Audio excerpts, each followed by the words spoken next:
Assalamu alaikum and welcome.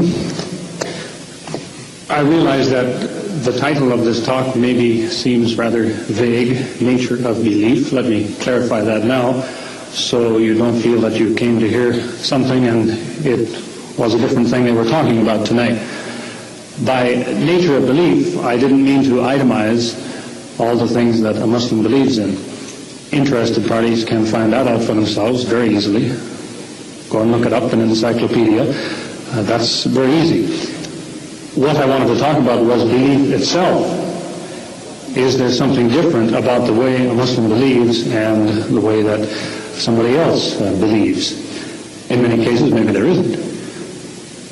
For example, no doubt there are many Muslims in name, who believe what they believe because their parents believed that way and their parents before them. But especially here in this society now, if a person was born into a Muslim family, he is probably finding himself removed from family, maybe for the purposes of his education. And if he's going to remain a Muslim, he will probably be re-examining, why do I believe the things I believe anyway? And it is in arriving at proper conclusions on self-examination that a person really becomes a Muslim in the true spirit, because the root meaning of the word is submission. That means you have examined something and decided that's where you belong. You want to take a certain position. You submit yourself to a certain position. That is what a Muslim is. So it is on the nature of belief, and you can't separate belief with salvation. So it is on those two things that I mainly want to speak of. Usually in this society, at least Western society, God is thought of as possessing at least three superlative qualities. He is said to be almighty, all-knowing, and all-good. But these three attributes lead to puzzles and paradoxes. Is God helpless to prevent evil, or does he choose not to do so? In the first case, he's not almighty. In the second case, he's not all good. The problem is caused by the ascription all good. Saying that God is all good is an anthropomorphism. That is casting God in the image of man. Good is a relative term. For example, when a lion runs down a gazelle, that's bad for the gazelle. It's good for the lion. Depends on your point of view. Good and bad are a theme of mankind. They are not a theme of the universe. The Quran talks about the good and the evil things created by God.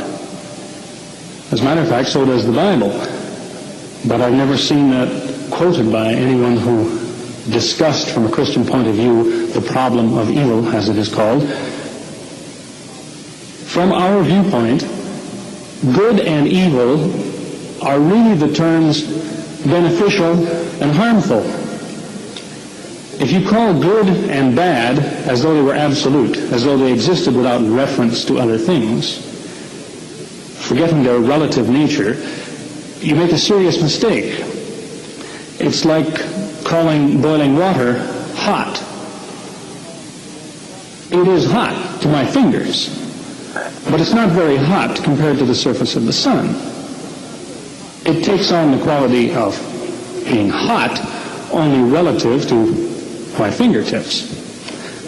We make a mistake. No physicist would say hot is a thing that has existed from all eternity. It is a basic principle. Temperature is what we talk about. Hot and cold are measures of temperature against something else. In the same way, good and bad is measured against something else. Ethics, the study of good and bad, is like arithmetic, in a sense. If you ask a 6-year-old, why is 2 and 2 4, he might tell you, because the teacher says so. But is that why 2 and 2 is 4? It doesn't depend on the teacher's authority. It depends on facts you can discover for yourself. Similarly, alcohol is not bad because God put it on an arbitrary list of things that he decided to prohibit.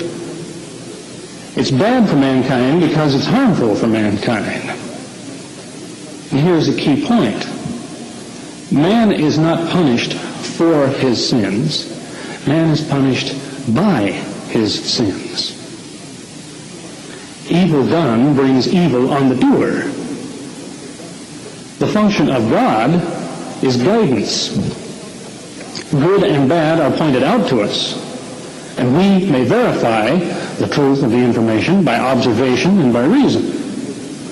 The Quran repeats the lessons of history.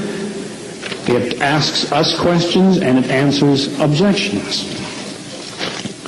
Salvation is the subject of the 103rd surah, which is usually translated, man is lost except for those who believe and do good and enjoin truth and perseverance on others. 4 points.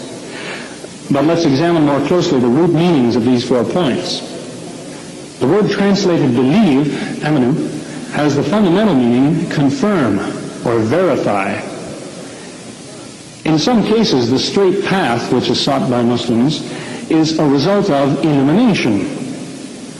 If, for example, a creed tells a congregation what they must believe, the congregation should ask for justification, not just sign up. But if the creed says believe such and such, the believer should want to say, why should I? Show me why. The Quran repeatedly warns against believing in something for which there is no warrant. Faith in Islam, then, is not a pledge. It's not a promise to believe something, but it is a conviction. So verification is really the first point of salvation. Now, at this point and some other points, I may get into some things that escape you momentarily or go right by you, but I would urge you to follow through. You can look them up in popular accounts. Check your encyclopedia under references such as logic, or maybe some of you are studying logic and you'll see some of the directions that I'm going in here. Any theory, so we speak about verification, any theory is not infinitely defendable. You cannot keep saying because this, and keep this up forever. Theories are based on assumptions, and one does not prove an assumption, but starts from the point of an assumption. The Muslim's first assumption is simply this: the universe makes sense. And this is the same as the modern scientific assumption. Where scientific disciplines overlap, they have to be consistent. If you have a theory of chemistry and you have a theory of biology, at certain points they overlap. Chemistry is applied to biology and so on. Where they overlap, the two theories that describe both of them can't give an inconsistency.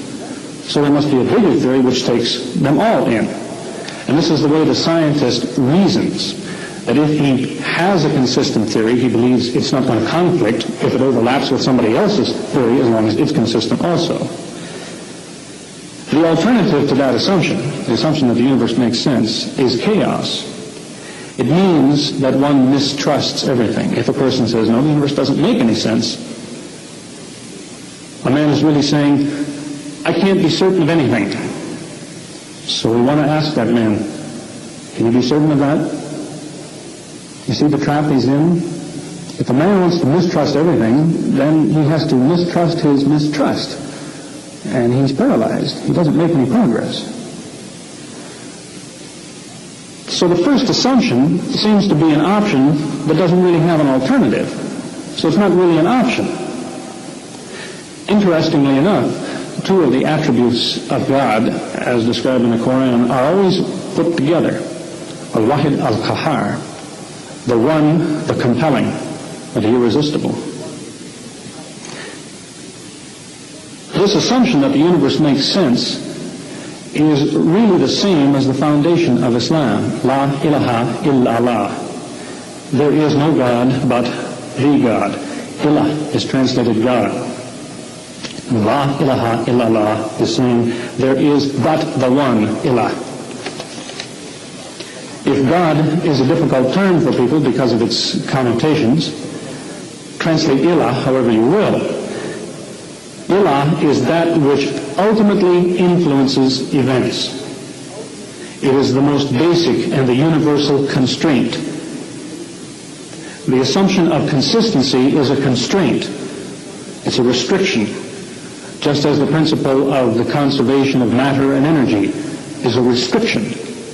There's no proof of it, but it is an assumption and a restriction made on all physical observations, the belief of the physical scientist. La ilaha illallah says of this ultimate reality that there is one such reality, and there is only one such reality. We assume the principle of at least one when we say the universe makes sense, and then we realize that, well, if there was more than one, the universe wouldn't make sense either, because overlapping theories would be inconsistent if they were under different initial constraints. Suppose some scientists believed in magic and in whimsical gods that acted however the mood would strike them, so that today you combine hydrogen and oxygen and you get water, but tomorrow you mix hydrogen and oxygen and you get peanuts. Would a scientist who expected the universe to function that way make any kind of progress? Could he be successful? As the Quran says of believers, they are the successful, muflihun. The punishment of polytheists, those who believe in many gods, is expected by Muslims not because there is a jealous God who takes the insult very personally and he'll get you for it. The punishment is expected because it's still another example of being punished by your sins, not for your sins. A man does strange things to his mind when he believes in many gods. He hurts himself. We deal with life according to what we've been convinced of, and life leads to death. We have to live with that knowledge. And what happens to the ego, the consciousness, the intellect, me inside? What happens in dying? It must depend on what has gone before, whatever that experience is like. Is it frightening or is it peaceful? When senses are cut off and mental activity has a final burst, and there can be no doubt that it does. Now we're talking about electrodynamics and collapsing electrical fields. There is a burst as the brain dies. What's it like? I won't speculate, but we do know that false hopes will be dashed. If one believed without justification that there existed a God who treated us in such and such a way according to what we believed and how we behaved, one is due for disappointment in the extreme if you were misinformed or misdirected. Now to the second point, as I said, man is lost except for those who believe and do good. Amalu salihat. The root meaning of the word salahah indicates really being useful. And this should be an obvious prerequisite to avoid being lost. To say that a man is not useful is to say that he has not realized his potential. Unless you do what you are capable of, you've lost something of your humanity.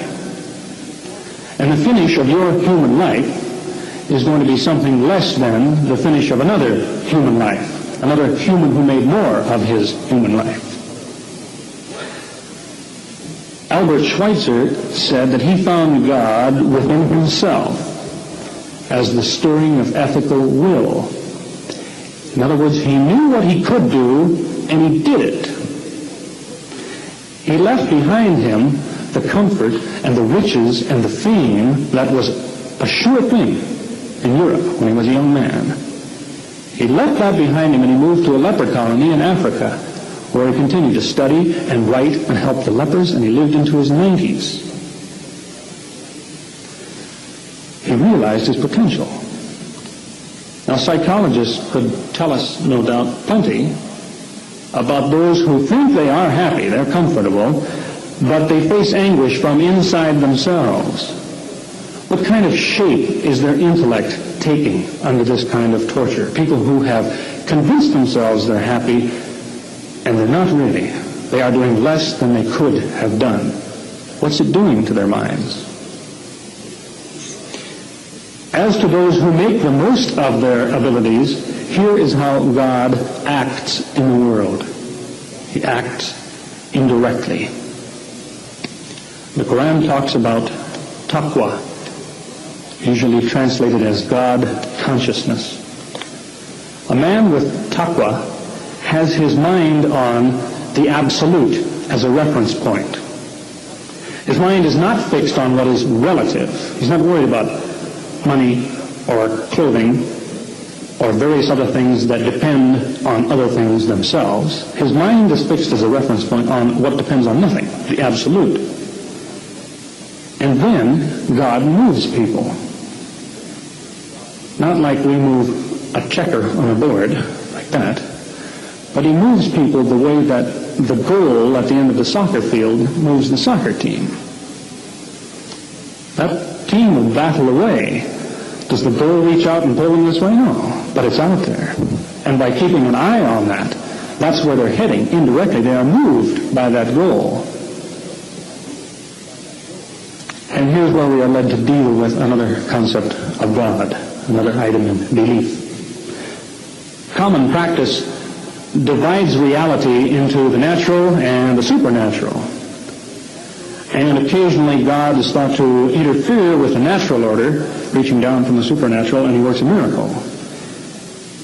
This kind of miracle is really a monster. It's not the same kind of a miracle as the miracle of a beautiful sunrise, or the miracle that a spot as small as a speck of dust can grow into a human being. That's a miracle. But this miracle that interferes with the natural order, that's a whole different thing that people are thinking of. To me, it's a monster.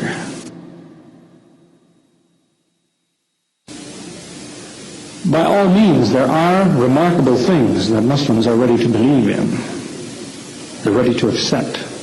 But they are things that are accomplished not by a suspension of the natural laws, but by an unusual application of the natural laws.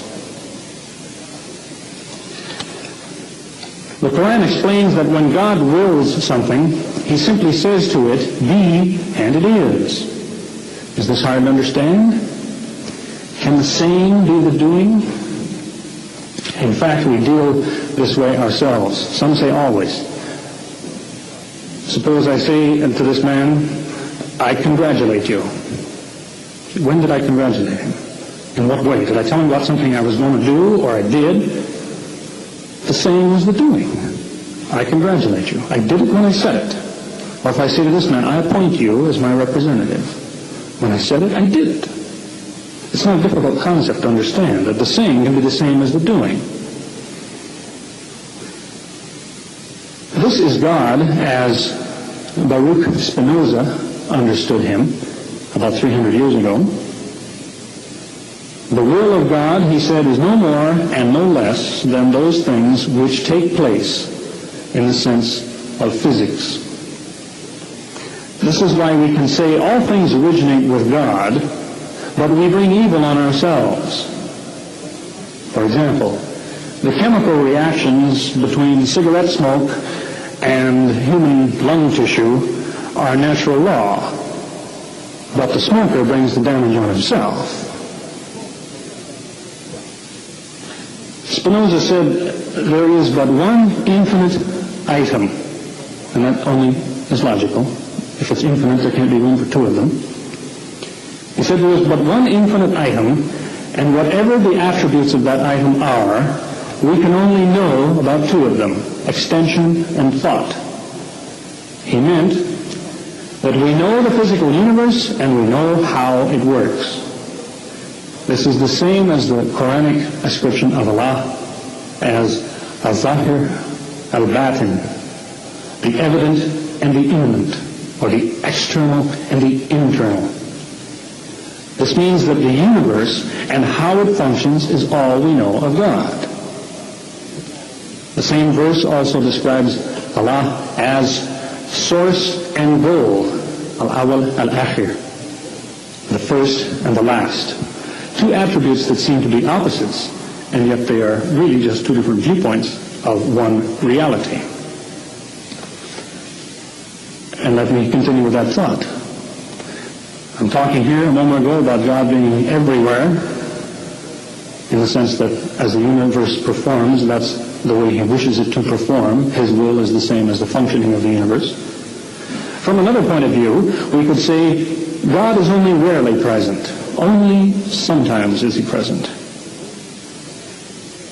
And by this I mean He is present where a man has taqwa, where a man has really attained a constant awareness of God as a reference point. Something remarkable happens. That's where God puts in an appearance.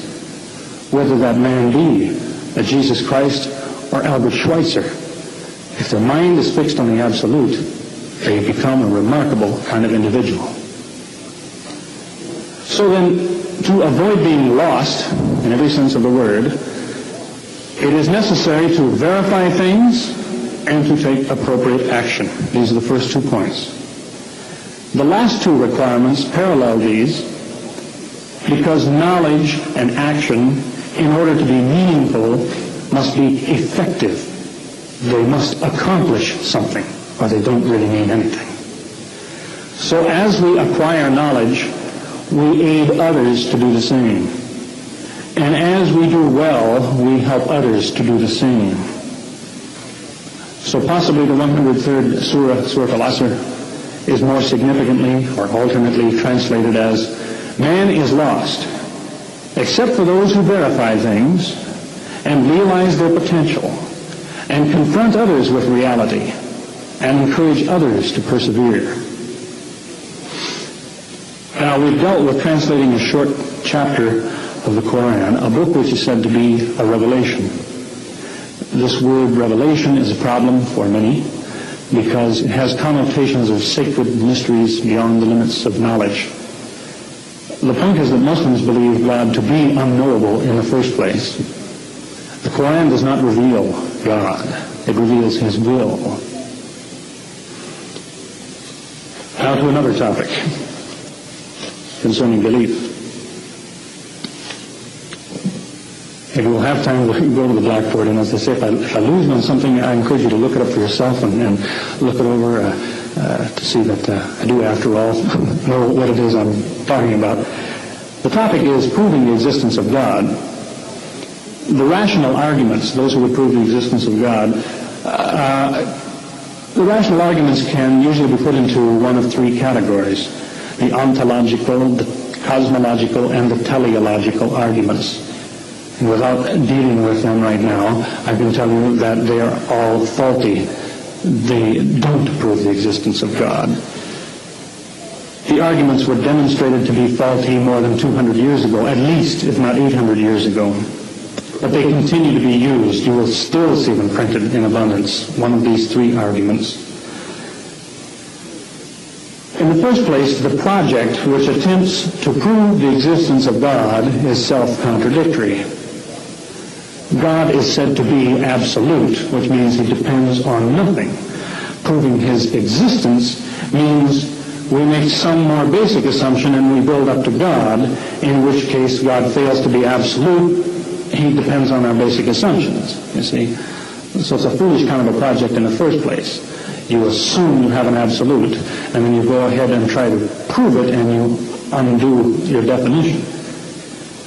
One produces a proof for a theorem which says it doesn't have a proof. God is not a theorem based on some assumptions.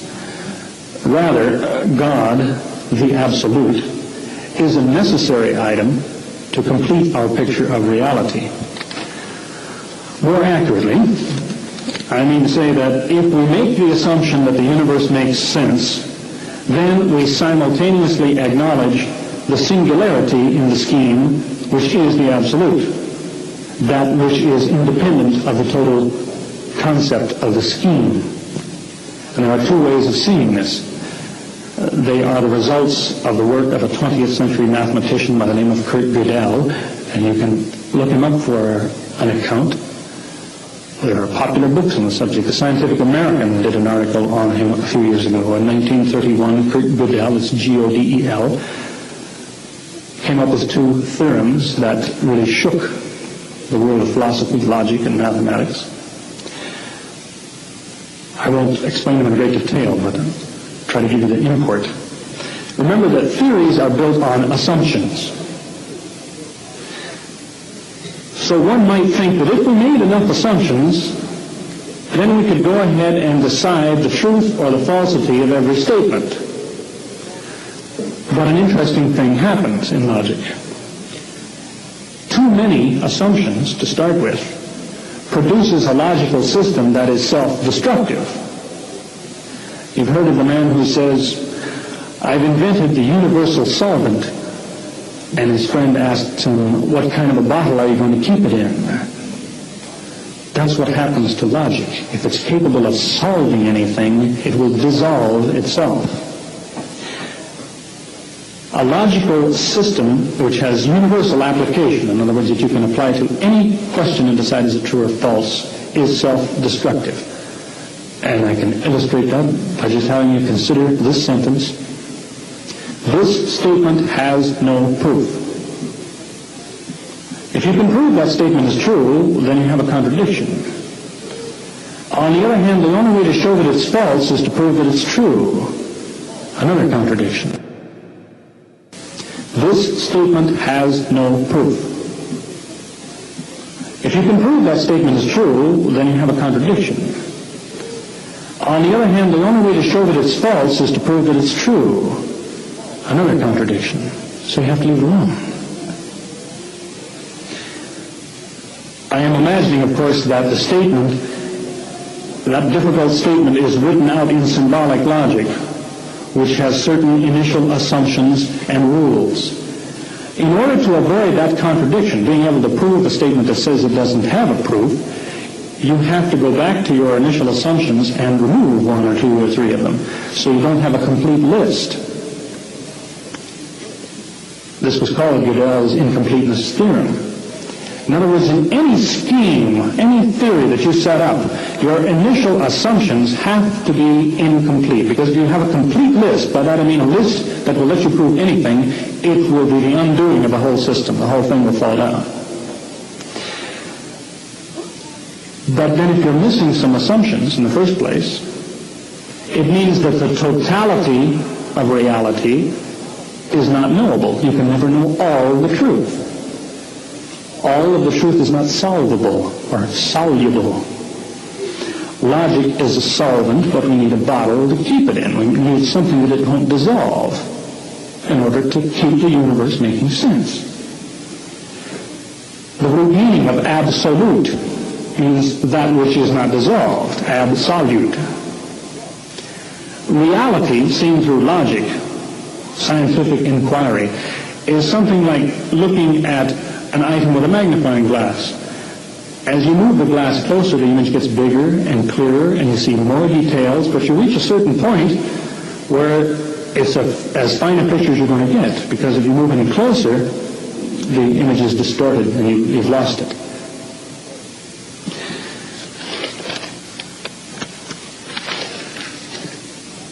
So to go back with where I started, La ilaha illallah, or the assumption that the universe makes sense, is exactly the same. It's all tied in with the assumption that there is an absolute. There is something that isn't knowable. If the universe makes sense to you, you are at the same time saying there is some item that I do not have a hold on, that is outside of what I do know. You have to admit that in order for your universe to make sense. The other theorem of Gödel concerns consistency, and here we need to think about how it is we think. I hope I don't lose you here.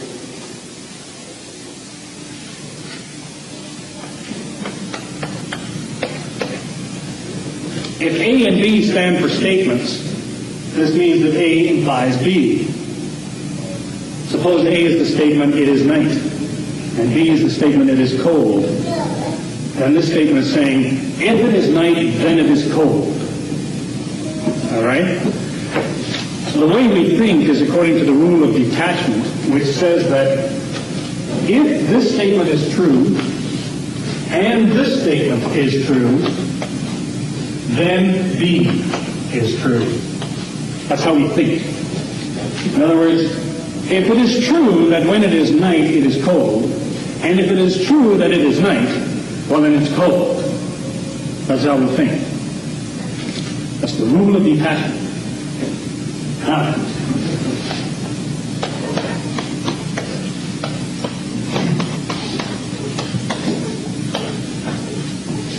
this statement, this is a statement A, say it is night.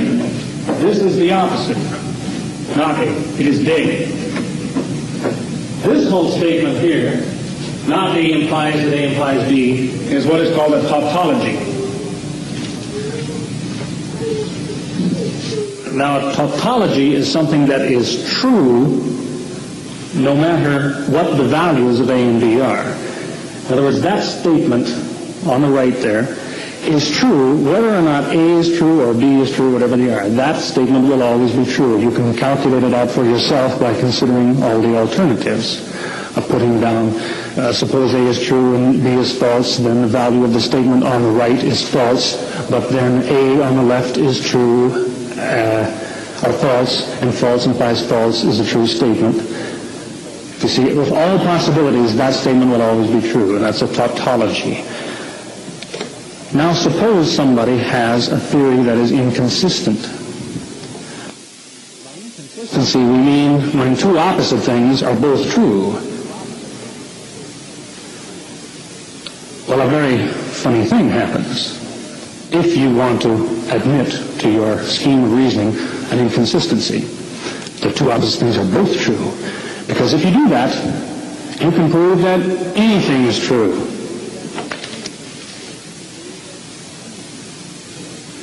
You know that this statement is true, always true. Suppose this one, not A, is true. Since not A is true, we can detach it. And we're left with this statement. A implies B, and it is true. That is the rule of detachment. That when this is true, and this is true, we can detach that, and this is true. Now, since this is true, and our friend with the inconsistent theory says, not A is true, but A is true also. The opposite, it's true also.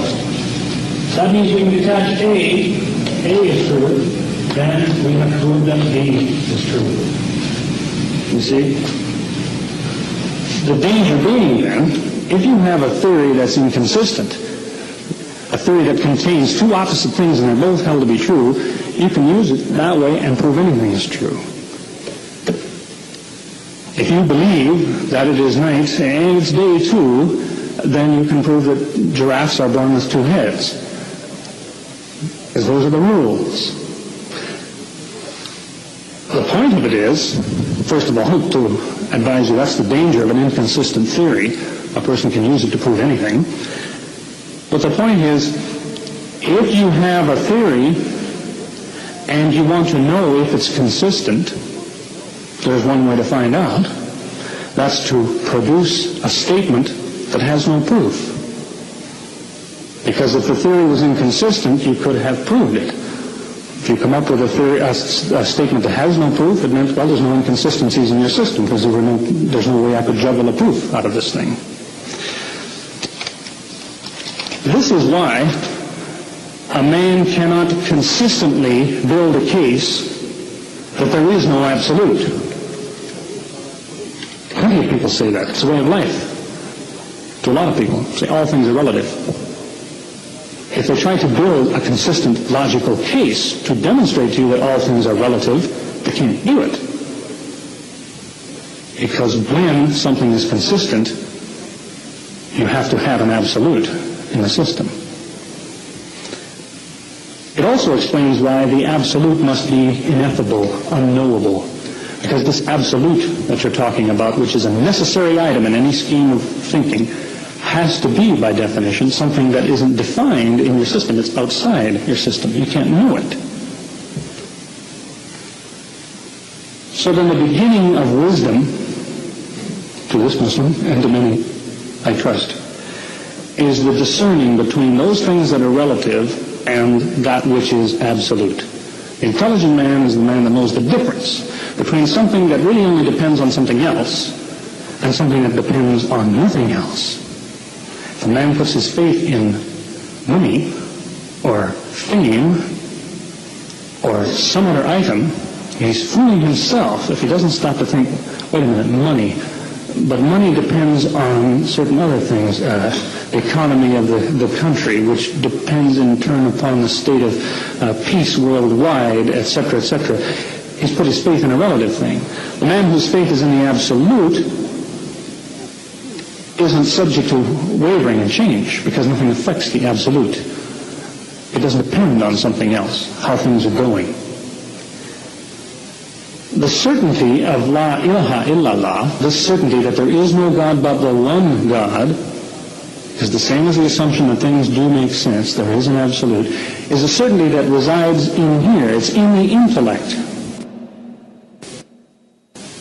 The certainty of La ilaha illallah, this certainty that there is no God but the one God, is the same as the assumption that things do make sense, there is an absolute, is a certainty that resides in here. It's in the intellect.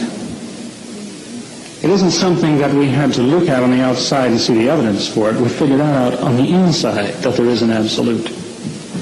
And that's the security, the safety that a Muslim has in his belief. Because he measures what he sees on the outside against what he has on the inside. As someone has said, the devil can imitate a miracle, but the devil cannot successfully counterfeit truth. The devil can make a very impressive show of something, the man was saying, and if your faith is based on miracles and wonderful events that happen outside your body, you can be misled because people can imitate those things. But the devil cannot imitate the truth to you, because when he tries to, it won't hold together. There is only one truth. You find that if you have in your mind the clarity of an absolute, a measuring standard. The nature of the Muslim's belief, then, is verification. All of the input, ears and eyes, all of the input is measured against the standard of consistency. If someone wants to convince him of something, he has to judge for himself. Does that make sense? What are its implications? Does it cause me some difficulty? Logically? God is the absolute, the point against which everything then is measured. As the 112th surah reads, قُلْ هُوَ لَهُ أَحَدٌ اللَّهُ الصَّمَدُ لَمْ يَلِدْ وَلَمْ يُولَدْ وَلَمْ يَكُنْ لَهُ كُفُوًا أَحَدٌ. Say, He is Allah, unique. Allah, the absolute. He did not father, nor was He fathered, and there is nothing that can be likened to Him. In conclusion, let me say it is gratifying to see interested people here. It means for those interested and so on that you cared enough to listen for yourself and not be satisfied with a second-hand report of activities. Many books, it has been calculated at least 50,000 books in the last 100 years have been written against Islam. But they all fall into one general category, and they continue to fall into one general category. The fallacy of argument is called, usually, straw man. Instead of confronting the truth of Islam, these books fashion an opponent for themselves out of straw, and then they beat it to death. Instead of facing this Muslim over here, they piece together a Muslim of a quote from what some Muslim said here and somebody else said here, and they put together a Muslim, and they build him over here, and then they look very tough and they beat him to pieces. But that's not the real Muslim. You know, he was over here. That is, they put positions in the Muslim's mouth which he never meant to say, and attack those and demolish them, and that looks very impressive, but it isn't what Islam is all about. So I would encourage individuals who are interested to continue to go to the source. You want to know about Judaism? Go and listen to the rabbi. You want to know about Christianity? Well, listen to the Christians. If you want to know about Islam, listen to the Muslims. By all means, you might want to see what the Christians have to say about the Muslims and what the Muslims have to say about the Christians, and that's another topic too. But the point is to go to the source and to measure things in your own mind. Does it make sense? If something bothers you, is it because I told you something wasn't true? Or why does it bother you? Think about it. Measure it against the absolute, the power of the intellect. This is how man is saved. Those conclude my comments. I see we have, I guess, about the amount of time you expected. Do you want to just entertain questions now, or what did you have in mind?